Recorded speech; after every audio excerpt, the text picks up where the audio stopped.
Everyone, আই hope আপোনালোক এটাই ভালে আছে আৰু নিশ্চয় পঢ়া শুনা কৰি আছে। আমাৰ পৰীক্ষা আহি একদম ওচৰ চাপিল। সেইকাৰণে আমি যিকেইটা দিন বাকী আছে এই বাকী থকা দিনকেইটাত আমি ভাবিছো যে আমি আৰু ডিকোডিং ছেশ্যনছ বিলাক এতিয়া নকৰো। PYQs আমি যথেষ্টখিনি চালো। এতিয়া আমি ৰিভিজন কৰিম এফালৰ পৰা যে আমি ইমান দিনে কি কি পঢ়িলো। সেই যেতিয়া পৰীক্ষাৰ ডেট এনাউন্স হৈছিল যোৱা জুলাই আগষ্ট মানত, তেতিয়াৰ পৰা আমি এতিয়ালৈকে কিমান কি বস্তু পঢ়িলো, কি কি টপিক আমাৰ পঢ়া হ'ল আৰু সেই টপিক বিলাকৰ পৰা কেনেকুৱা ধৰণৰ কুৱেশ্যনছ আহিব পাৰে আমি এই গোটেই বস্তুখিনিৰ ওপৰত এটা এছেচমেন্ট কৰিম। ঠিক আছে, গতিকে আই হোপ নতুন বছৰৰ শুভেচ্ছা দিছো আপোনালোক আটাইকে। আই হোপ কি নতুন বছৰত নতুন পৰিকল্পনাৰে আমি এই যিকেইটা বাকী থকা দিন আছে পৰীক্ষালৈকে এই দিনকেইটা ভালকে আমি ষ্টাডি কৰিম, ভাল কিছুমান প্লেন লৈ আনিম। আৰু লগতে অনুৰোধ জনাইছো যিখিনিয়ে আগৰ চিৰিজটো চোৱা নাই আপোনালোকে চাব কাইণ্ডলি ডিকোডিং ছেশ্যন। আৰু লগতে যিখিনি নতুন ছেশ্যন আছে আমাৰ নতুনকে এইকেইটা ছেশ্যন ৰিভিজন ছেশ্যন হ'ব। ইয়াতে আমি পৰীক্ষাৰ আগৰ কেইদিন বুলি এইকাৰণে দিছো কাৰণ পৰীক্ষাৰ একেবাৰে আগদিনালৈকে আমাৰ ৰিভিজন ছেশ্যন চলি থাকিব আৰু মাজে সময়ে লাইভো হ'ব। আমাৰ ৰিভিজন ছেশ্যনৰ মাজে মাজে কিছুমান লাইভ মেৰাথন ছেশ্যনছ আহিব। গতিকে আই জাষ্ট হোপ কি আপোনালোকে গোটেই ছেশ্যনছ খিনি ধুনীয়াকে এটেণ্ড কৰে, গোটেইখিনি চাই গোটেই ভিডিঅ'জ খিনি। কাৰণ যিহেতু ইউটিউবত আমি যিমান সম্ভৱ এইখিনি বস্তু যিমান পাৰি দিবলৈকে ট্ৰাই কৰিছো, গোটেইখিনি ফ্ৰী অফ কষ্ট হয়। ইয়াতে আমি আগতে পৰীক্ষাত অহা প্ৰশ্ন আলোচনা কৰিলো, আমাৰ নিজৰ ফালৰ পৰাও কিছু দিলো আৰু নতুনকে কি অহাৰ চান্সেছ আছে আমি তেনেকুৱা ধৰণৰ কুৱেশ্যনছ কিছুমান ওভাৰঅল আমাৰ নলেজটো গোটেইটো বঢ়াবৰ কাৰণে আমি ট্ৰাই কৰি আছো। গতিকে আহক পলম নকৰি ভিডিঅ'টো আৰম্ভ কৰি দিওঁ। পোনপ্ৰথমতে নতুন বছৰৰ শুভেচ্ছা আপোনালোক আটাইলৈকে। আটাই নতুন প্লেনেৰে আগবাঢ়ক, নতুন জোচ লৈ পেলাই আগবাঢ়ক আৰু আহক ভিডিঅ'টো আৰম্ভ কৰি দিওঁ। আপোনালোক আটাইকে স্বাগতম জনাইছো ইগহি পাঠৰ আন এটা ভিডিঅ'লে। নমস্কাৰ, মই ইমন, আপোনালোকৰ ইংলিছ টিচাৰ আৰু আপোনালোকে পঢ়ি আছে JEE 2025 বুলি এইকাৰণে কোৱা হৈছে কাৰণ ইয়াৰে নটিফিকেশ্যন 2025ত ওলাইছিল। এক্সাম মোষ্ট প্ৰবেবলি আমাৰ February 1st। য়েছ, চ' আমি কুৱেশ্যন আনচাৰ্ছ খিনিৰ ফালে আগবাঢ়িম পোনে পোনে। ঠিক আছে, কেনেকুৱা টাইপৰ কুৱেশ্যনছ আহিব পাৰে। প্ৰথম যিকেইটা questions these are from preposition। ঠিক আছে, prepositionৰ কুৱেশ্যন থাকিব 1ৰ পৰা 5লৈকে। প্ৰথমটো কি দিছে আমাক, কিন্তু preposition এটা এটা দিয়া নাই, এযোৰ এযোৰ দিছে, মানে এহালিকে দিছে। ঠিক আছে, দুটা দুটা prepositionৰ কম্বিনেশ্যন দিছে। আমি ইয়াৰে ৰাইট কম্বিনেশ্যনটো ল'ব লাগে। যদি আমি A চুজ কৰিছো তেতিয়াহ'লে প্ৰথম খালী ঠাইটোত ইয়াৰে প্ৰথমটো হ'ব, দ্বিতীয় খালী ঠাইটোত ইয়াৰে দ্বিতীয়টো হ'ব। যদি B চুজ কৰো তেতিয়াহ'লে প্ৰথম খালী ঠাইটোত B ৰ প্ৰথমটো, দ্বিতীয় খালী ঠাইত B ৰ দ্বিতীয়টো, তেনেকে হ'ব। কি দিছে চাই ল'ব, the committee is divided dash opinion dash the proposal। ঠিক আছে, the committee is divided dash opinion dash the proposal। নিজৰ অপিনিয়নত কি হৈছে, ডিভিজন হৈছে কমিটিখনৰ। কিহৰ কাৰণে, এই প্ৰপ'জেলটো ৰিগাৰ্ডিং যিটো অপিনিয়ন আছিল তাতে কি হৈছে, ডিভিজন এটা হৈছে। ডিভাইডেড ইন অপিনিয়ন বুলি কওঁ আমি, হয় নহয়, ডিভাইডেড ইন অপিনিয়ন বুলি কওঁ। এতিয়া ইন থকা আমাৰ ইয়াতে দুটা আছে, অভাৰ দ্য প্ৰপ'জেল নে এবাউট দ্য প্ৰপ'জেল, কোনটো হ'ব? এবাউট অভাৰ এই দুটাটো আছিল, কিন্তু আমি গম পাই গলো যে প্ৰথমটো আমাৰ ইন হয়। ঠিক আছে, চ' আমাক লাগে কি, যে ইন হোৱাৰ ভিতৰত A আৰু C ৰ কোনটো হ'ব, কাৰণ B আৰু B নহয়, আমি গম পাই গৈছো অন অপিনিয়ন নহয়, ইন অপিনিয়নে হ'ব। চ' প্ৰপ'জেলৰ ক্ষেত্ৰত আমি কি লিখিম, অভাৰ দ্য প্ৰপ'জেল। তাৰমানে সেই প্ৰপ'জেলটোক লৈ কমিটিখনৰ মাজত কি হ'ল, ভাগ বতৰা হ'ল। নিজৰ সিদ্ধান্তত কমিটিখন কি থাকিব নোৱাৰিলে, অটল থাকিব নোৱাৰিলে, বেলেগ বেলেগ দুটামান ভাগ হৈ গ'ল। চ' আমি কোনটো চুজ কৰিম, ইন আৰু অভাৰ আছে, option A। So' option A will be the answer for question number কিমান, 1।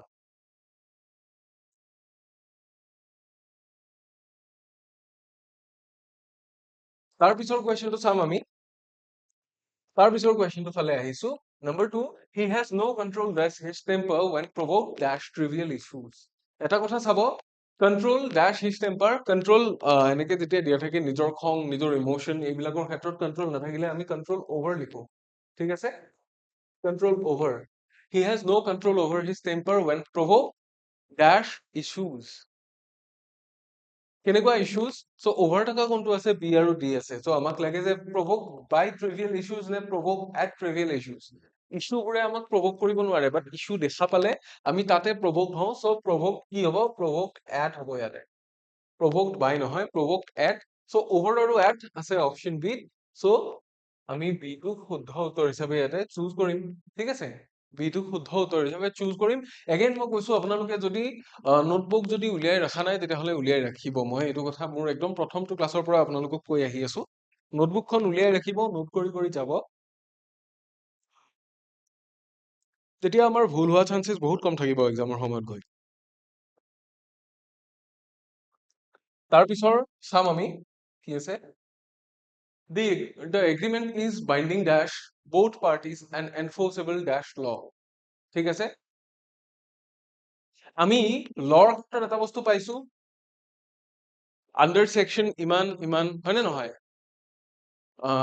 সেকশন অমুক কে তেহেত ইনকো সজা মিলতি হে এনেকুৱা টাইপ বস্তুবিলাক আমি পোৱা নাই জানো চ' লৰ ক্ষেত্ৰত হলে আমি আন্ডাৰ লিখো ঠিক আছে আন্ডাৰ ক'ত আছে এইটোত আছে চ' আমি আল্টিমেটলি গমেই পাই গলো যে ইয়াতে চি টোৱে আনসাৰ আমাৰ হ'ব কাৰণ এনফৰ্চেবল আন্ডাৰ ল বুজি পাইছে তাৰমানে ল বা সেকশনৰ অধীনত আহিলে কিবা এটা বস্তু এইটো আন্ডাৰ ল বা আন্ডাৰ সেকশন ইমান এনেকে কোৱা যায় চ' ইয়াতে কি হ'ব definitely under will be the correct answer here তাৰে বাহিৰে আগৰটো কি আছিল on the agreement is binding on both yes on to correct হ'ব ইয়াতে the agreement is binding on both parties and enforceable under law so option C will be the answer ইয়াতে আমি C to choose কৰিম for the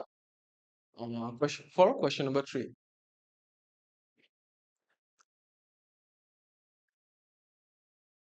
তাৰে পিছৰ questionটো চাম তাৰে পিছৰ questionটো চাব number 4 কি দিয়া আছে she prides herself dash her ability to rise dash adversity এটা কথা মই কওঁ ইয়াতে কি হ'ব rise dash adversity আছে নহয় rise কি হ'ব rise above কেতিয়াবা দিব পাৰি বাট নিজে এটা সিচুৱেচনৰ পৰা যেতিয়া মানুহ উঠি আহে সেইটো rise above নহয় rise from বুলি কোৱা যায় ঠিক আছে নিজৰ সিচুৱেচনটো তাৰমানে কিবা এটা বস্তু অলৰেডি এক্সিষ্ট কৰা বস্তু এটা যিটো মোৰ পৰা অলপ দূৰত আছে মই যদি সেইটোতকে ওপৰ লেভেললৈ যাব লাগে দ্যাট মিন্স ৰাইজ এবাভ দ্যাট কিন্তু যদি মই নিজে সেইটো সিচুৱেচনত আছো ইয়াৰ পৰা মই ওলাই যাব লাগে তেতিয়াহ'লে ৰাইজ ফ্ৰম কোৱা যায় চ' ৰাইজ ফ্ৰম এডভাৰ্চিটি হ'ব शी প্ৰাইড হাৰসেল্ফ কি হ'ব প্ৰাইড অন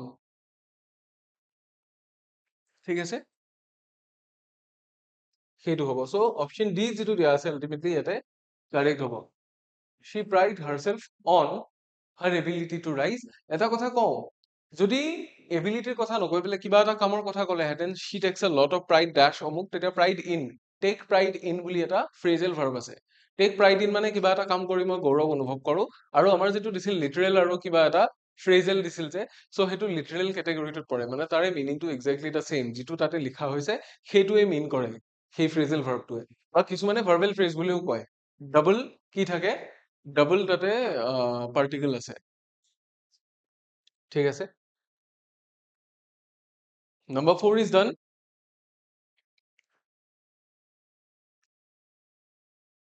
এবাৰ আমি যাম number 5 ফালে ইয়াতে কি দিয়া আছে চাব The speaker hinted dash reforms hint দিয়া থাকিলেতো hinted at দিয়া যায় হয় নে নহয় কিবা বস্তুৰ বিষয়ে hint দিছিল hinted at reforms but refrain dash refrain থাকিলেও আমি কি লিখো সাধাৰণতে এটা fixed preposition আছে যে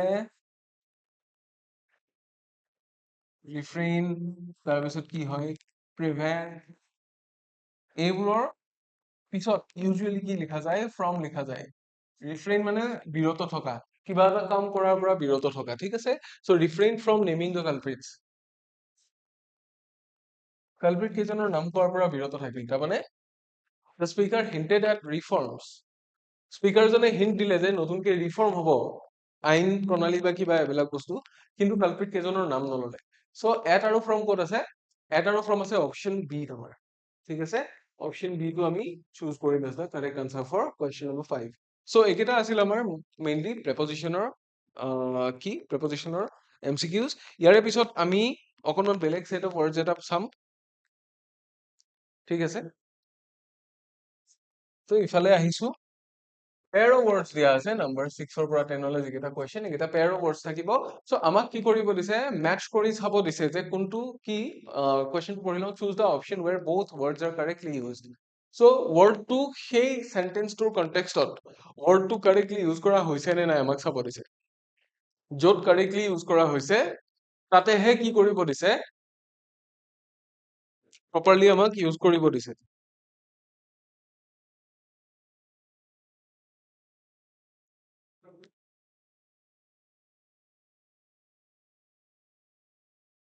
চ' প্ৰথম চেন্টেন্সটো চাব he gave is ascent to the plan without much hesitation hesitation মানে হৈছে প্লিজ সুখী থকা আৰু assent মানে হৈছে validation বা approval ঠিক আছে এইটো আমি ইয়াতে লিখি ল'ব পাৰো এনেকে ৱৰ্ড বিলাক লিখি লিখি যাম সাইডত সেইকাৰণে নোট বহিখনৰ কথা কৈছো assent মানে কি validation বুলিও ক'ব পাৰে কিবা এটা বস্তু মই valid বুলি ঘোষণা কৰিছো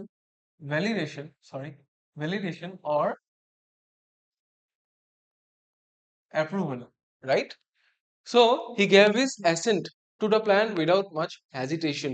তাৰমানে তেখেতে কি কৰি দিলে সেই প্লানটো এপ্ৰুভ কৰি দিলে কোনো ইতস্তত নকৰাকে কোনো পিছ হুহুকি নোহোৱাকে হেজিটেশ্যন নোহোৱাকে তেখেতে প্লানটো এপ্ৰুভ বুলি ঘোষণা কৰি দিলে ঠিক আছে এটা গম পালো এইটোত কোনো আমাৰ গৰ্বৰ নাই বিট কি দিছে the teacher tried to elicit silence from the noisy class ঠিক আছে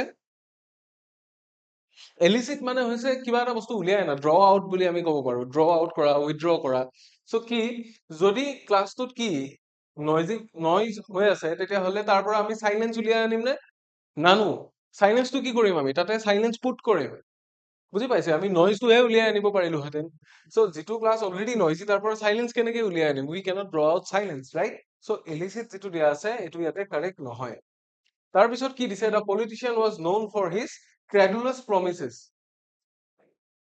ঠিক আছে ক্ৰেডুলাস মানে কি credulous is an adjective credible is also an adjective but টুইটারে ব্যবহার হোৱা জায়গা বেলেগ বেলেগ বুজি পাইছে সো ক্ৰেডুলাস মানে হৈছে বিশ্বাসী যিয়ে সহজে বিশ্বাস কৰি লয় ক্ৰেডিবল মানে হৈছে সেইটো বস্তু যিটোক আমি বিশ্বাস কৰিব পাৰো সো কি ক্ৰেডিবল আৰু ক্ৰেডুলাস একে নহয় সো ইভেন দো আমি একে নিচিনাকে ওচৰে পাজৰে পাওঁ এই ওয়াৰ্ড কেইটা লিখোতে ঠিক আছে সো ক্ৰেড মানে হৈছে বিলিভ কৰা ক্ৰেডুলাস হৈছে অকনমান বেলেগ বুজি পাইছে credulous হৈছে something someone who is uh, who trust very easily ঠিক আছে আৰু credible হৈছে অকনমান বেলেগ সো ইয়াতে কি হ'ব লাগিছিল credulousৰ জাগাত credible হ'ব লাগিছিল credulous মানে হৈছে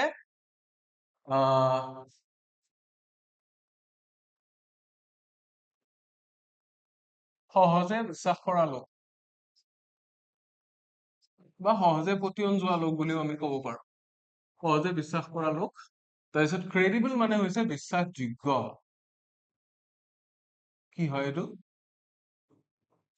বিশ্বাসযোগ্য তাৰমানে ক্ৰেডিবল হ'ব লাগিছিল তেতিয়া সেই কথাখিনি সেই প্ৰমিসেস খিনি বিশ্বাস কৰাৰ যোগ্য হলহেঁতেন ঠিক আছে তাৰপিছত আছে she deprecated the offer as highly profitable deprecate মানে কি এতিয়া deprecate মানে হৈছে কি disapprove কৰা বা criticize কৰা deprecate মানে কি criticize বুলি আমি ক'ব পাৰো এতিয়া এটা কথা মোক কওঁ যে যদি highly profitable হয় why would she criticize she would have appreciated it rather than criticizing right so যদি highly profitable offer এটা হয় কোনোবাই deprecate কৰিব নেকি deprecate মানে কি criticize কৰা right বুজি পাইছে so criticize নকৰে কি কৰিব appreciate কৰিব so d টো যিটো statement দিয়া আছে even c টো যি দিয়া আছে এটা correct নহয় so statement হিচাপত কোনটোৱে sense দেখুৱাই a টোৱে a যিটো statement দিয়া আছে a যিটো sentence দিয়া আছে তাতে নিজৰ word correctly use কৰা হৈছে so a will be the answer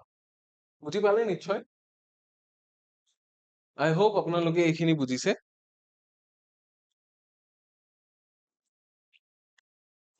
তাৰে পিছৰ সেন্টেন্সৰ যিকেইটা ভাগ আছে এইকেইটা ফালে যাম নাম্বাৰ 7ত কি দিছে চাব the judge showed clemency despite the heinous nature of the crime heinous মানে হৈছে অতি হিংস্ৰ ঠিক আছে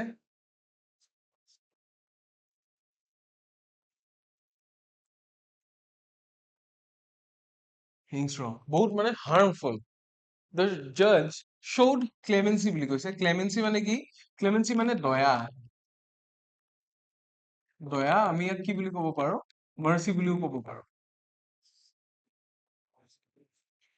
despite the heinous nature of the crime ঠিক আছে যে ক্ৰাইমটো বহুত হিংসাত্মক হোৱাৰ পিছতো কিন্তু কি কৰিছিল দয়া দেখুৱাইছিল ঠিক আছে দয়া দেখুৱাইছিল বুজি কৈছে তাৰে পিছত কি দি আছে the manager tried to allude the issue during the meeting allude মানে কি এতিয়া allude মানে ৰেফাৰ কৰা বা হিন্ট দিয়া কিবা এটা বস্তু উত্থাপন কৰা allude মানে হৈছে কি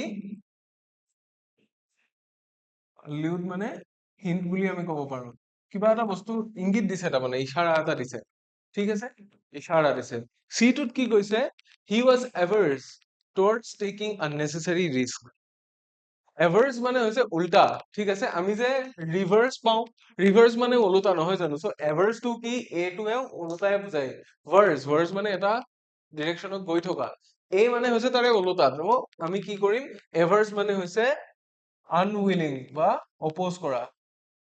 আনউইলিং বুলিয়ে কওঁ, কিবা এটা বস্তুৰ প্ৰতি ইচ্ছুক নহয় বা সেই বস্তুটো অপ'জ কৰি আছিল তেখেতে, মানে he was averse towards taking unnecessary risks. ঠিক আছে, এভাৰ্ছ হলে টুৱাৰ্ডছ হ'ব নেকি?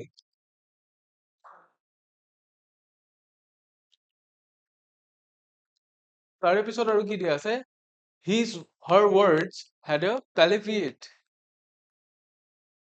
palliative effect on the injured player. Palliative মানে কি? এইটোক আমি কি বুলি ক'ব পাৰো? Soothing বুলি ক'ব পাৰো।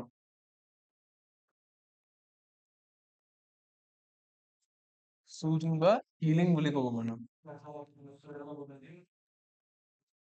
ঠিক আছে, so ইয়াৰে ভিতৰত আমাক কি লাগে? কোনটোত কাৰেক্টলি ইউজ হৈছে সেইটো আমাক দিব দিছে। ইনজিয়ৰ্ড প্লেয়াৰক আমি কি কৰিব লাগিব? ট্ৰিট কৰিব লাগিব। আননেচেচাৰী ৰিস্ক হলে কি এভাৰ্ছ হ'ব? তাৰপিছত কি দিয়া আছে? The manager try to elude the issue during the meeting. আৰু তাৰপিছত কি দিয়া আছে? The judge showed clemency despite the heinous nature of the crime. So correct form ইয়াতে দিয়া আছে। So heinous আৰু clemency এটা pair হিচাপে দিয়া আছে। So এইটো যিটো দিয়া আছে এইটো আমাৰ হৈছে correct pair। বাকী কেইটাত কি কৰা নাই? correct pair দিয়া হোৱা নাই। বুজি পাইছে? word কেইটা আমি বুজিলো, but pair দিয়া হোৱা নাই যাতে।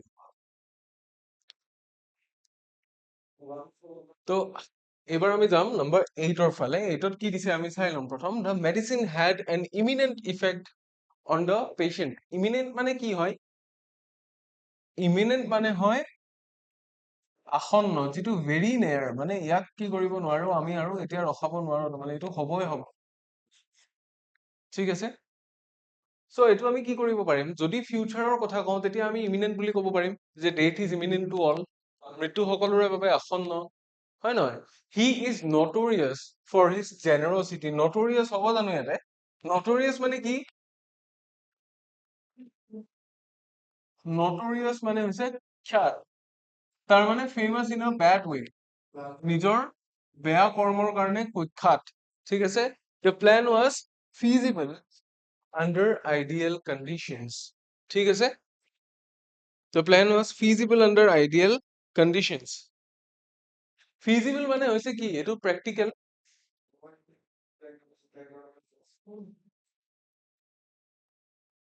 feasible মানে হৈছে practical বা possible, practical নতুবা possible বুলিও আমি ইয়াক ক'ব পাৰো। ঠিক আছে, okay, তাৰপিছত কি আছে? she showed contemptuous respect to her seniors. contemptuous মানে কি? disrespectful. already contemptuous মানে কি? disrespectful, তো তাৰে লগত respectৰ pairing হ'বনে? নহয়, এইটো কি হ'ব? disrespectful, তাৰমানে অসন্মানজনক, disrespectful বা disrespecting, so এই দুটাৰ পেয়াৰ নহয়। notorious for generosity হ'ব নোৱাৰে। under ideal conditions হলে feasible, সেইটো নহয়। কোনটো হ'ব? এইটো, the medicine feasible টোৱে correct হ'ব, কাৰণ had an imminent effect. imminent মানে ভৱিষ্যতে হ'বলগীয়া, very near future, so আমি কোনটো correct হিচাপে ধৰিম ইয়াতে? the plan was feasible under ideal conditions, এইটোৱে হ'ব possible under ideal conditions. option C will be the answer. Option C will be the answer for question number 8. তাৰে পিছত আমি যাম number 9ৰ ফালে। 9ত কি দিয়া আছে চাব। The explanation was so lucid that no one could follow it. Lucid মানে কি? Lucid মানে হৈছে easy to understand, বস্তুটো কি বুলি আমি ক'ব পাৰো? understandable বুলি আমি ক'ব পাৰো। lucid মানে হৈছে যিটো বস্তু আমি ইজিলি বুজিব পাৰো, understandable. so এই বস্তুটো যদি ইমান understandable হয়, যদি ইমান ইজি হয়, তেতিয়াহ'লে কোনেও ফলো কৰিব কিয় নোৱাৰিলে? so বাক্যটোৰ যিটো চেঞ্চ, সেইটো কোনো চেঞ্চ মিন নকৰে। his obdurate attitude made reconciliation impossible. ঠিক আছে, obdurate মানে কি? stubborn, hard hearted, সি মানে জেদি, সি সঁচাকে কি নকৰে? actually সি একো মানে নিজৰ সিদ্ধান্তটো যিটো সেইটোতে সি অটল থাকে, সেই বস্তুটো সলনি নকৰে। চ' অবডিউৰেট মানে আমি কি বুলি ক'ব পাৰো, আমি অফ ডিউৰেট মানে কি, ডিউৰেটটো ডিউৰেশ্যনৰ পৰা আহিছে, তাৰমানে সি এটা বস্তুতে টিকি থাকে, বুজি পাইছে? এটা বস্তুতে টিকি থাকে। অবডিউৰেটক আমি কি বুলি ক'ব পাৰো, ষ্টাবাৰ্ণ বুলি ক'ব পাৰো। চ' আমি কি কৰি আছো, আল্টিমেটলি চিনোনিমছ এণ্ড এন্টোনিমছো আমি ইয়াতে প্ৰেক্টিচ কৰি আছো একেটা ছেটতে, হ'ব? অবডিউৰেট এটিটিউড মেড ৰিকনচিলিয়েশ্যন ইম্পচিবল। এইটো সঁচা হ'ব পাৰে নে নোৱাৰে? এইটো সঁচা হ'ব পাৰে আণ্ডাৰ so many কি circumstances. নেক্সট কি দিয়া আছে, এটা company suffered pecuniary loss of reputations. ঠিক আছে, pecuniary মানে কি, pecuniary মানে হৈছে মনিটাৰী, পইচা পাতিৰ ক্ষেত্ৰত, ঠিক আছে? যদি ৰেপুটেশ্যন হয়, ৰেপুটেশ্যনটো কিহৰ হয়, ইজ্জত, মান সন্মান। চ' পিকিউনাৰী মানে হৈছে মনিটাৰী, ৰাইট? চ' যদি মনিটাৰীলি মোৰ কিবা প্ৰব্লেম হৈছে, মনিটাৰীলি মোৰ যদি কিবা প্ৰব্লেম হৈছে, মোৰ মান সন্মান কেনেকে যাব, ঠিক আছে? যদি মনিটাৰী কিবা ইছ্যু আছে, মোৰ ৰেপুটেশ্যন নাযায়, মোৰ কি যাব, কোম্পানীটোৱে হয়তো বিক্ৰী হৈ যাব। চ' এইটো কাৰেক্ট নহয়। তাৰপিছত কি আছে, হি vindicated himself by confessing his crime. Vindicate মানে কি,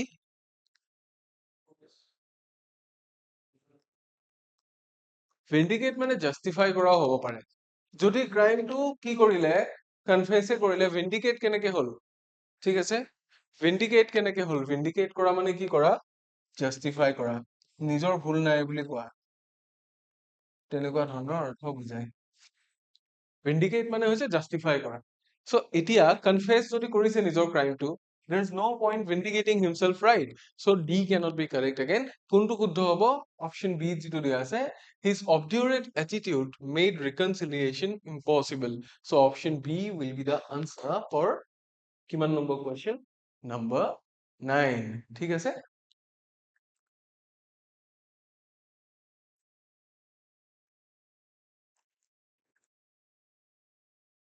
তাৰ পিছৰ questionটো ফালে যাম, number 10ত কি দিয়া আছে চাব, the professor impugned the student for his honesty. ইম্পাউণ্ড কৰা মানে কি কৰা, কুৱেশ্যন কৰা বা চেলেঞ্জ কৰা, হয় নে নহয়? এইটোক আমি কি বুলি ক'ব পাৰো, প্ৰশ্ন উত্থাপন কৰা, চেলেঞ্জ বুলিও দিব পাৰো, চেলেঞ্জ। চ' যদি কোনোবা এজন ষ্টুডেণ্ট অনেষ্ট হয়, ডেফিনেটলি প্ৰফেচৰে তাক কি নকৰে, চেলেঞ্জ নকৰে। Her argument was full of fallacies. Fallacies মানে কি, and contradictions. এইটো শুদ্ধ হ'ব পাৰে নে নোৱাৰে?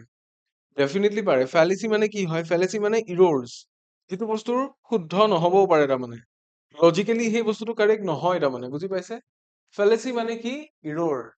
ফল শব্দটো আছেতো, চ' আমি এটা শব্দ পাইছো ইনফলিবল, হয় নে নহয়? ইনফলিবলটো ফল শব্দৰ পৰা হৈছে। চ' ফলেচিছ মানে কি, ফলেচি মানে হৈছে যাৰ, যেতিয়া মানুহে ভুল কৰে, লজিকেলি যেতিয়া ইৰৰ হয় তেতিয়া, ঠিক আছে?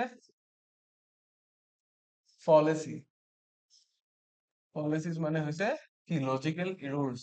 চ' লজিকেলি যিয়ে ভুল কৰিব নোৱাৰে, সেইজন মানুহক আমি কি বুলি কওঁ, ইনফলিবল, ইনফলিবল বুলি কওঁ, right? One who is unable to make errors, he is called infallible. ক'ৰ পৰা আহিছে, এই ফল শব্দটোৰ পৰাই আহিছে, বুজি পাইছে? তেনেকে শব্দবোৰৰ লিংক থাকে, আমি যদি এটা একে টাইপৰ পঢ়ো, আনকেইটাও মনত পেলাই ললে ভাল। ইনফলিবল মানে হৈছে ইনকেপেবল অফ মেকিং এৰৰ্ছ।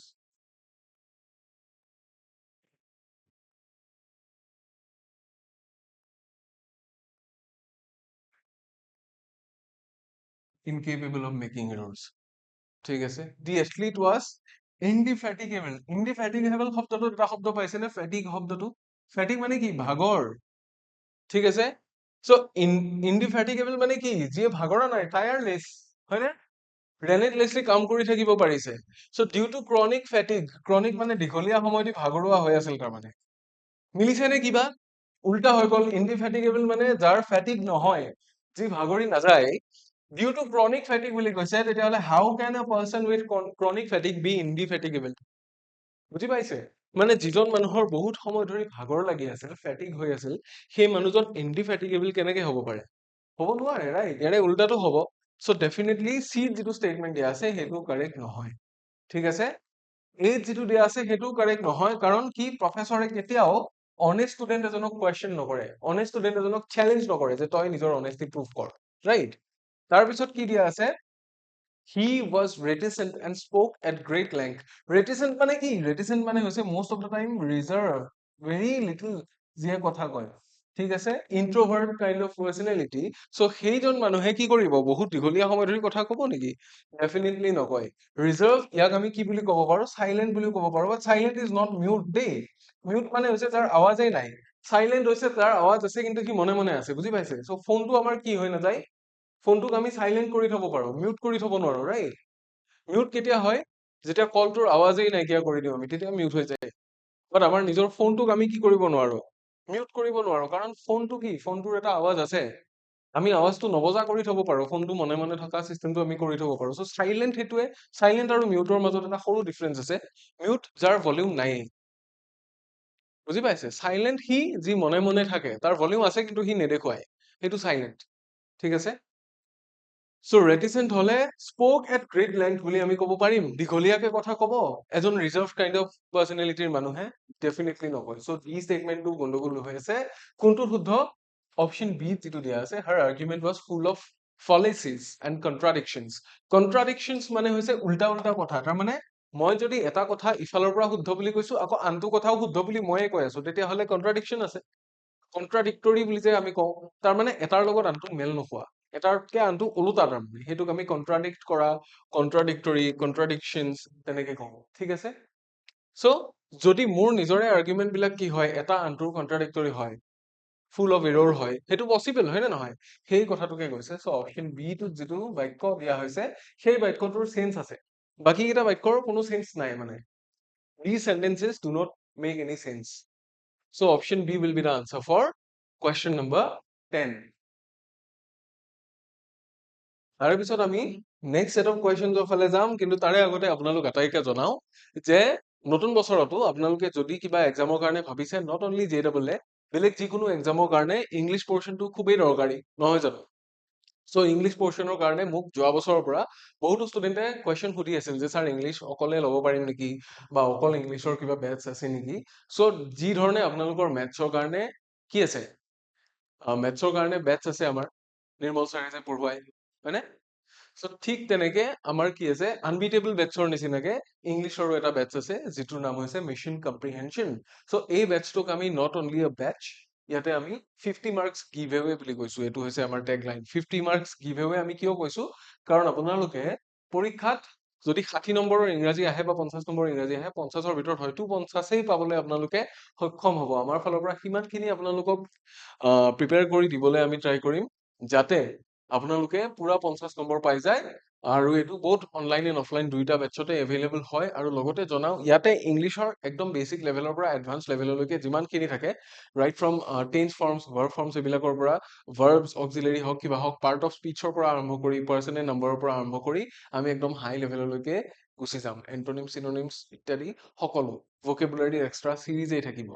গতিকে এই বেটছটোত আপোনালোকে এনৰোল কৰা মানে যিকোনো কম্পিটিটিভ এক্সামছৰ কাৰণে ইংলিছৰ যিমানখিনি বস্তু আছে আপোনালোকৰ ক্লিয়াৰ হৈ যাব। আপোনালোকে এক্সট্ৰা মকো পাব এইটো বেটছৰ পৰা। আৰু লগতে জনাও, ইয়াতে আপ টু একদম ৰিডিং কম্প্ৰিহেনশ্যনলৈকে গোটেইখিনি বস্তু ইয়াতে পাব। আৰু ৰিডিং কম্প্ৰিহেনশ্যন এনেকুৱা নহয় যে অকল গ্ৰেড 3-4 ষ্টেণ্ডাৰ্ডৰ আহিব, আপোনালোকৰ বেলেগ এক্সামতো, যিবোৰ ধৰক মোষ্টলি ডেছক্ৰিপটিভ এক্সামছ আহে বা ইয়াতকে হাৰ্ড লেভেলৰ এক্সামছ থাকে, সেইবিলাক ষ্টেণ্ডাৰ্ডৰো ৰিডিং কম্প্ৰিহেনশ্যন ইয়াতে প্ৰভাইড কৰা হৈছে। চ' মিছন কম্প্ৰিহেনশ্যন যদিহে আপোনালোক ইণ্টাৰেষ্টেড হয়, definitely you should go for it.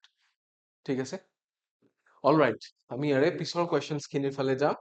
চ' পিছৰ কুৱেশ্যনছখিনি আছে 11 নম্বৰৰ পৰা 15 নম্বৰলৈ থাকিব এন্টনিমৰ কুৱেশ্যন। আমাক কৈছে প্ৰলিফিক। প্ৰলিফিক মানে হৈছে কি? ইণ্ডাষ্ট্ৰিয়াছ বা প্ৰডাক্টিভ। ঠিক আছে? প্ৰলিফিক মানে হৈছে প্ৰডাক্টিভ বুলিও আমি ক'ব পাৰো বা ইণ্ডাষ্ট্ৰিয়াছ বুলিও ক'ব পাৰো।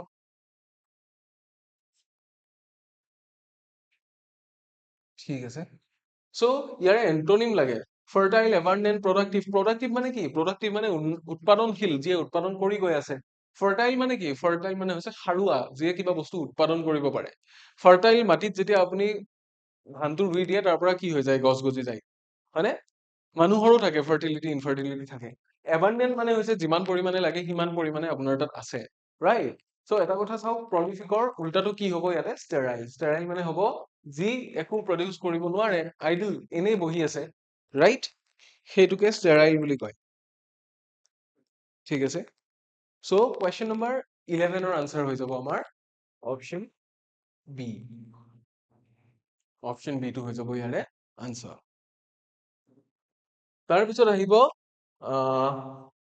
অবসিকিউয়াস অবসিকিউয়াস মানে হৈছে খুব কি হয় কি মানে সারেন্ডার কৰি দিয়ে বুজি পাইছে সো সাবমিসিভ টু আলটিমেটলি ইয়াৰে সাবমিসিভৰো এটা ডিগ্ৰী হায়াৰ হে হয় মানে বেছি ইন্টেন্সিটি সাবমিসিভ ওভাৰলি সাবমিসিভ যদি হয় তেতিয়া আমি অবসিকিউয়াস বুলি ক'ব পাৰো ৰাইট সো ইয়াতে কি এন্টোনিম নহয় এটো সাবমিসিভ টু কি হৈ যায় সিনোনিমে হৈ যায় সো ইনসলেন্ট আছে কার্টিয়াস আছে আৰু সাৰ্ভাইল আছে কোনটো হ'ব ইয়াৰে হ'ব ইনসলেন্ট ইনসলেন্ট মানে অবাধ্য ধৰণৰ সি মানে যিটো কথা কয় সেইটো নামানে তাৰমানে তাৰে উল্টাটো কৰে বুজি পাইছে সো অবসিকিউয়াস মানে কি অবসিকিউয়াস মেইনলি ওভাৰলি সাবমিসিভে হয়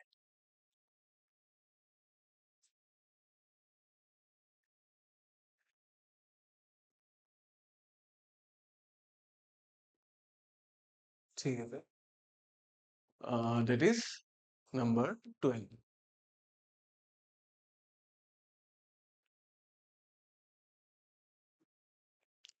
তাৰপিছত আমি যাম নম্বৰ 13 ফালে ইয়াতে আমাক কোনটো ৱৰ্ড দিছে ল্যাকনিক ল্যাকনিক মানে কি আমি এনেকে ক'ব পাৰো শৰ্ট বা ব্ৰিফ বুলি ক'ব পাৰো ঠিক আছে শৰ্ট বা ব্ৰিফ চমু সো আমাৰ কি আছে ব্ৰিফ টেচিটাৰ্ন ভাৰ্বাস আৰু কাৰ্ট কোনটো হ'ব ডেফিনেটলি এইটো ভাৰ্বাস হ'ব ভাৰ্বাস মানে কি বহুত কথা কোৱা বহুত বেছি এক্সপ্ৰেছিভ বুজি পাইছে সো টেচিটাৰ্ন বা ব্ৰিফ বা কাৰ্ট মানে হৈছে কি নকৰে বেছি কথা নকয় তাৰমানে শৰ্ট কৰি ৰাখে চমু কৰি ৰাখে সো ভাৰ্ব ইজ বা অপশন সি টো হৈ যাব ইয়াৰে correct answer for question number 13 ঠিক আছে ল্যাকনিকটো আমি পাই গলো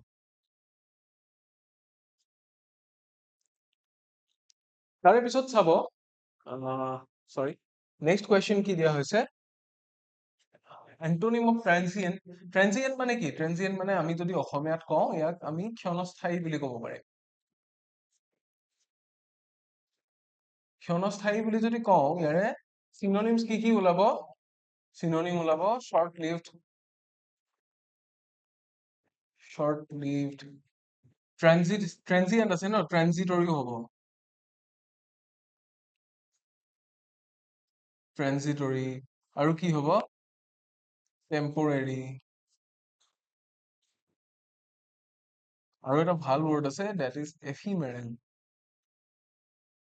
এফিমেৰেল ৱৰ্ডটো আপোনালোকে প্ৰায়ে পাই থাকে ইয়াতেও দিয়া হৈছে এইটো সো এইটো এন্টোনিম হ'ব নেকি নহয় synonym fleeting to synonym temporary synonym enduring হ'ব এন্ডিউৰ কৰা মানে কি কৰা আচলতে সহ্য কৰা বাট ইয়াতে এন্ডিউৰিং মানে দীঘলীয়া সময়লৈ বৰ্তি থকা টিকি থকা বুজাইছে সো এন্ডিউৰ শব্দটোৰ লগত কি কি মিল আছে চাব ডিউৰেশ্যন ঠিক আছে ডিউৰ ক'ৰ পৰা আহিছে ডিউৰ কৰা একে নিচিনা শব্দ কিমান আছে চাব ডিউৰিং ডিউৰেশ্যন হয়নে এন্ডিউৰ তাৰে পৰা আকৌ নাউন আছে এন্ডিউৰেন্স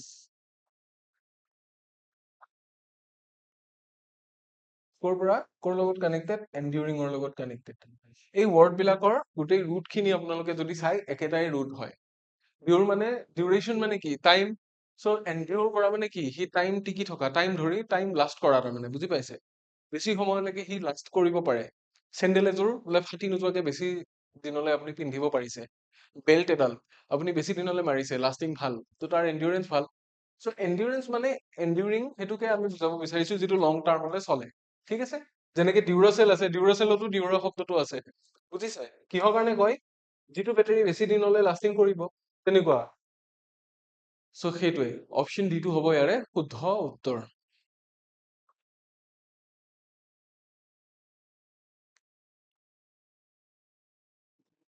তাৰপিছত আহিম এন্টনিমৰ ফালে এন্টনিম ইয়েছ এন্টনিমতে আছো আমি ক্ৰেডুলাছ ক্ৰেডুলাছ মানে হৈছে কি ক্ৰেডুলাছ যিয়ে বিশ্বাস কৰে পতককে পতককে বিশ্বাস কৰিলে কি হ'ব গালিবল এণ্ড ট্ৰাষ্টিং একে হৈ যায় ইয়াৰে হয়নে ট্ৰাষ্টিং এণ্ড গালিবল কি হৈ যায় ইয়াৰে চিননিমছ হৈ যায় চিনোনিমছ হৈ যায়। এণ্ড নেইভ মানে কি? নেইভ মানে হৈছে একেবাৰে নাজানা, অত্যন্ত সৰল তাৰমানে, অত্যন্ত সৰল মনৰ, ই একো নাজানে তাৰমানে, ইয়াক যোনে হলেও উল্লু বনাই থৈ যাব পাৰে। চ' অকনমান কোনে ভাবিব পাৰে, অকনমান টেঙৰ কোন? সেইটো হৈছে স্কেপটিকেল, যে ইজিলি কাকো ট্ৰাষ্ট নকৰে, স্কেপটিকেল। ঠিক আছে, option C will be the answer for question number 15। ঠিক আছে, তাৰপিছত আমি যাম চিনোনিমছ। চিনোনিমছ অফ ইনাৰভেট। ইনাৰভেট মানে হৈছে ভাগৰাই দিয়া, টু ড্ৰেইন এনাৰ্জি।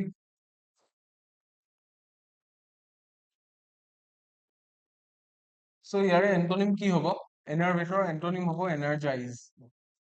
বুজি পালো আমি, এনটো কি হ'ব? এনাৰ্জাইজ, এনাৰ্জি আনি দিয়া, সেইটো আমি এনাৰ্জাইজ কৰা বুলি ক'ব পাৰো।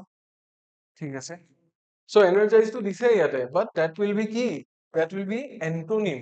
ৰিভাইভ কৰা মানে পুনৰ জীয়াই তোলা, ষ্ট্ৰেংথেন কৰা মানে শক্তিশালী কৰা। ষ্ট্ৰেংথৰ লগত ইএন বুলি যিটো চাফিক্স লগ হৈছে, লগ হৈ পেলাই ষ্ট্ৰেংথ নাউনটোৰ পৰা এটা ভাৰ্ব ফৰ্ম কৰিছে। আৰু এক্সহষ্টটো হৈ যাব ইয়াৰে চিনোনিম, কাৰণ এক্সহষ্ট মানেও ভেৰি টায়াৰ হৈ যোৱা, ৰাইট? এক্সহষ্ট মানেও বহুত বেছি ভাগৰুৱা কৰি দিয়া, এক্সহষ্টিং, এক্সহশন, ৰাইট? এক্সহশন, এইবিলাক শব্দ আমি ক'ৰ পৰা পাইছো? এক্সহষ্ট শব্দটোৰ পৰাই পাইছো। এক্সহষ্ট মানে বহুত বেছি ভাগৰুৱা হৈ যোৱা, very tiring. So option B will be the synonym, perfect synonym for innervate. ঠিক আছে,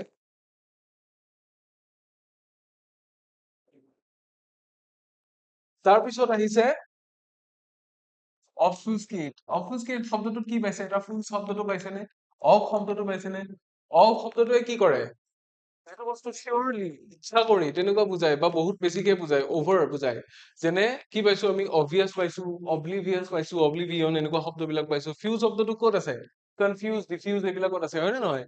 চ' অবফিউজকেট মানে হৈছে কিবা বস্তুৰ ডেলিভাৰেটলি কি কৰি দিয়া? কনফিউজিং বনাই দিয়া। টু ইচ্ছা কৰি কিবা বস্তু কি কৰি দিয়া? Two ডেলিভাৰেটলি make something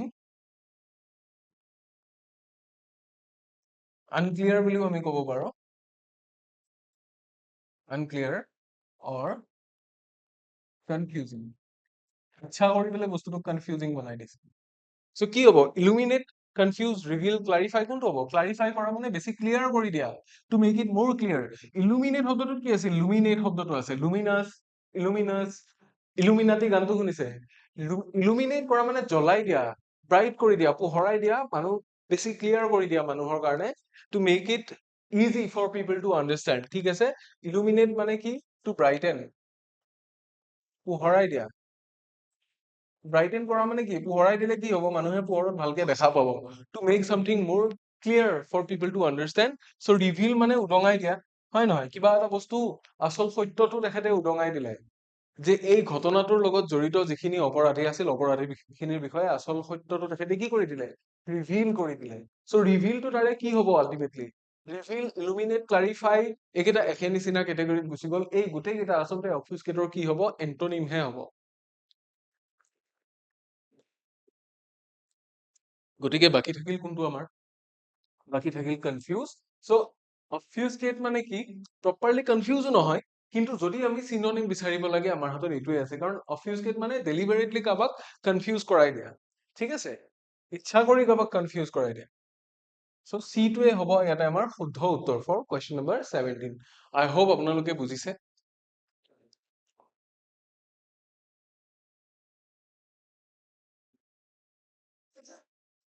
next word আহি গ'ল চিনোনিম অফ পাৰফাংটৰি। পাৰফাংটৰি, টৰি শব্দটো ক'ত পাইছে? ফেক্টৰী শব্দটোত পাইছে, হয়নে নহয়? ফাংক শব্দটো ক'ত পাইছে? ফাংচন শব্দটোত পাইছে। পাৰ শব্দটো ক'ত পাইছে? পাৰফেক্ট শব্দটোত পাইছে। So' perfectly functions like a factory, that is perfunctory. তেনেকে আমি মনত ৰাখিব নোৱাৰো নে শব্দটো ভাঙি পেলাই? আমি তেনেকে মনত ৰাখিব নোৱাৰো নে? So if something perfectly functions like a factory, তাৰমানে সি কি? সি মেচিনৰ নিচিনা কাম কৰিয়ে গৈ থাকিব। তাক কোনোবাই কিবা দিছে নিদিছে, খাবলৈ দিছে নিদিছে, মেটাৰ নকৰে। সি ইলেক্ট্ৰিচিটিৰ লগত কানেক্টেড হৈ আছে, সি কাম কৰি গৈ থাকিব। That is perfunctory. So thorough, mechanical, enthusiastic, meticulous কোনটো হ'ব? Meticulous and thorough একে হয়। Thorough মানে হৈছে ভালকে, deeply, আৰু meticulous মানে হৈছে আমি যে পুংখানুপুংখভাৱে কিবা বস্তু পৰীক্ষা কৰো, that is তেতিয়া সেইটোক meticulous বুলি কয়। Meticulous is an adjective. Perfunctory টো কি হয়? Perfunctory টো adjective হয়। But enthusiastic হৈছে যাৰ enthu আছে, ভিতৰত enthusiasm যাৰ আছে, কিবা বস্তুৰ প্ৰতি তাৰ আগ্ৰহ আছে, তাক enthusiastic বুলি কোৱা যায়। So perfunctory যিটো synonym আছে সেইটো হৈ যাব mechanical, মানে it runs like a machine, it doesn't care whatever some other people say or whatever other people do, it doesn't care. It is working like a machine, so it is mechanical. ঠিক আছে? Perfunctory, he is perfectly functioning like a factory. ইয়াক কেনেকে মনত ৰাখিম আমি?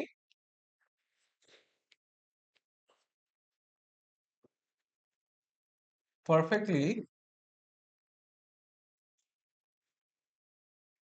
functioning like a factory. এইখিনিৰ পৰাই form হোৱা যেন লাগা নাই নে শব্দটো? টৰিটো আছে, ফাংক আছে, পাৰ আছে, so perfunctory, perfectly functioning like a factory, তেনেকে মনত ৰাখক।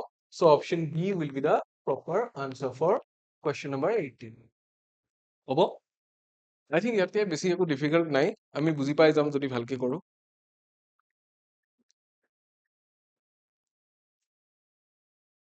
অলৰাইট, তাৰে পিছৰ ৱৰ্ডটো আহিছে abbreviation, sorry নহয়, aberration. Aberration মানে কি?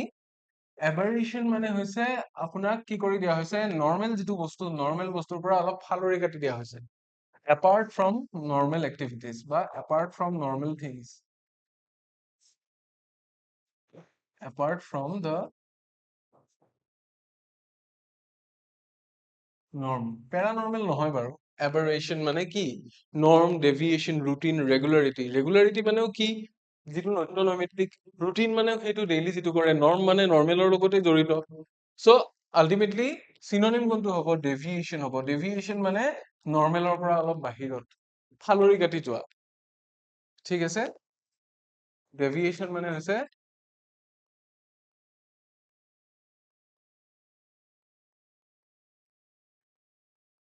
ফালৰি কাটি যোৱা।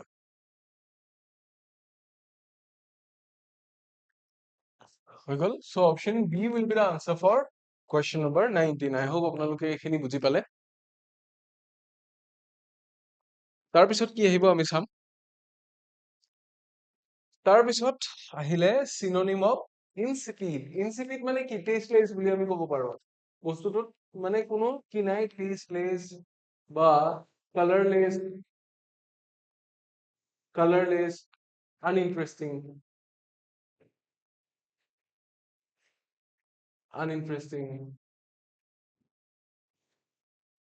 unexciting, তেনেকে আমি ক'ব পাৰো। So বহুত আছে, খালি ইয়াৰ মিনিংটো এইটোৱে যে ই একো মানে কালাৰফুল বস্তু নহয়, একো এক্সাইটিং বস্তু নহয়। ইনচিপিড মানে something which cannot attract people anymore. ঠিক আছে? এনেকেও আমি ক'ব পাৰো। Unattractive,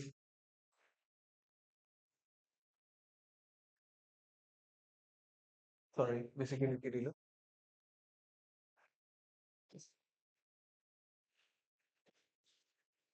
Unattractive এনেকেও আমি ক'ব পাৰো। So flavorful, stimulating, dull, piquant কোনটো হ'ব? Piquantটো নহয়, stimulate কৰা মানে কি? জগাই তোলা। So আমাক যদি কফিয়ে stimulate কৰিব পাৰে, কফিটো ইনচিপিড নেকি? নহয়। So ultimately boring বস্তু এটাৰ কথা কৈছে, so boring হলে definitely dull হ'ব। ঠিক আছে? Flavorful নহয়, flavorful মানে তাত কিবা এটা সোৱাদযুক্ত। Flavor মানে হৈছে সোৱাদ, তাত কিবা এটা বস্তুৰ সোৱাদ যদি দিয়া হৈছে, so dull মানে কি? Ultimately boring, uninteresting, unexciting, হয় নহয়? সেইটোৱে হ'ব। So dull অৰ্থাৎ option C will be the correct answer for question number 20. I hope আপোনালোকে বুজিলে এইখিনি। আৰু এতিয়া আমাৰ আজিৰ কাৰণে যিটো সেট আমি লৈ আনিছিলো, ইয়াতে প্ৰায়খিনি বস্তু ডিছকাছ কৰা শেষ হৈছে। ইয়াৰ পিছত আমি মোষ্টলি এন্টনিমছ এণ্ড চিনোনিমছ আৰু সৰু সৰু গ্ৰামেটিকেল ৰুলছ আৰু প্ৰেপজিচনছ, হাইলি আমাৰ আহিবলগীয়া বস্তুকেইটা হ'ল প্ৰেপজিচনছ, এন্টনিম এণ্ড চিনোনিম। চবতকে দৰকাৰী বস্তু একেটা, গতিকে আমি একেটাৰ ওপৰত বেছি ফ'কাছ কৰিম আহিবলগীয়া ক্লাছ কেইটাত। আই হোপ গোটেই ৰিভিজন ছেশ্যন কেইটা আপোনালোকে চাব। কম্পেৰেটিভলি আমাৰ ডিকডিং ছেশ্যন কেইটাতকে অলপ বেছি দীঘলীয়া হ'ব, কাৰণ বেছিকে মই অলপ এক্সপ্লেইন কৰিম ইয়াতে। হয়, বোৰ নহ'লে হ'ল আপোনালোক। এতিয়া আছে এটি টেলিগ্ৰাম সম্পৰ্কীয় ঘোষণা। চ' টেলিগ্ৰামত যদি আপোনালোক আমাৰ সৈতে জইন হোৱা নাই, তেতিয়াহ'লে এইটোৱে হাই টাইম জইন হ'ব লাগে।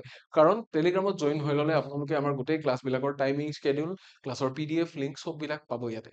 ফ্ৰীতে চবখিনি বস্তু পাব। এইটো হৈছে আমাৰ অফিচিয়েল টেলিগ্ৰাম চেনেলৰ QR কোড। আপোনালোকৰ যিটো স্ক্ৰীনৰ বাওঁফালে দেখিবলৈ পাইছে গ্ৰীণ শ্বেডেড QR কোড, নতুবা নামটোৰে চাৰ্চ কৰিলেও পাব কুহিপাঠ বুলি।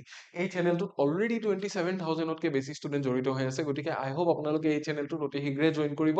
আৰু জইন কৰিলে আপোনালোকে কেৱল ক্লাছৰ আপডেটেই নহয়, বিভিন্ন এক্সাম ৰিলেটেড আৰু নটিফিকেশ্যনছবিলাক, যেনে ক'ত জব ভেকেঞ্চি ওলাইছে, কেতিয়া এক্সামৰ কাৰণে তাৰিখ দিছে, নটিফিকেশ্যন ওলাইছে, তাৰে উপৰি আপোনালোকে ডেইলি নিউজ পেপাৰ, কাৰেণ্ট এফেয়াৰ্ছৰ PDF আৰু ৰিচেণ্ট যিবোৰ হেপেনিংছ আছে সেইবিলাকৰ বিষয়ে গোটেই ডেছক্ৰিপশ্যনছবিলাক পাই থাকিব। লগতে আমি লঞ্চ কৰা কৰ্চেছ, মক টেষ্ট আৰু আমাৰ library facilities, all everything you will be able to know' by joining this telegram channel, which is absolutely free of cost. গতিকে that I recommend that you guys join this channel as soon as possible. And otherwise I also have a telegram channel for myself, for my students, যিসকলে মোৰ YouTube classes খিনি চাই, যিসকলে মোৰ YouTube classes খিনিৰ link বিচাৰে, আপোনালোক আটাইৰে কাৰণে মোৰ নিজৰ টেলিগ্ৰাম চেনেলটো আছে। চ' এইটো চেনেলত জইন কৰিলে আপোনালোকে মোৰ ইউটিউব ক্লাছেছ খিনিৰ লিংক আৰু PDF দুয়োটা পাব পাৰে। এইটো চেনেলৰ নাম হৈছে ইমন ছাৰ টিচেছ। চ' কিউআৰটো স্কেন কৰি যদি বিচাৰি নাপায়, তেতিয়াহ'লে নামটোলৈও চাৰ্চ কৰিব পাৰে। এই দুটা চেনেল আপোনালোকে আজিয়ে জইন কৰিব বুলি মই আশা ৰাখিছোঁ। মোৰ ক'বলগীয়া এইখিনিয়েই। পঢ়ুৱাবলগীয়াটো আমাৰ বহুত বস্তু আছে, আহিবলগীয়া ছেশ্যনছ কেইটাত সেইখিনি বস্তু আহি থাকিব। আজিলৈ ইয়াতে সামৰিম। ইয়াৰে পিছৰ ক্লাছত আপোনালোক আটাইকে পুনৰ লগ পাম। Until next time, take care.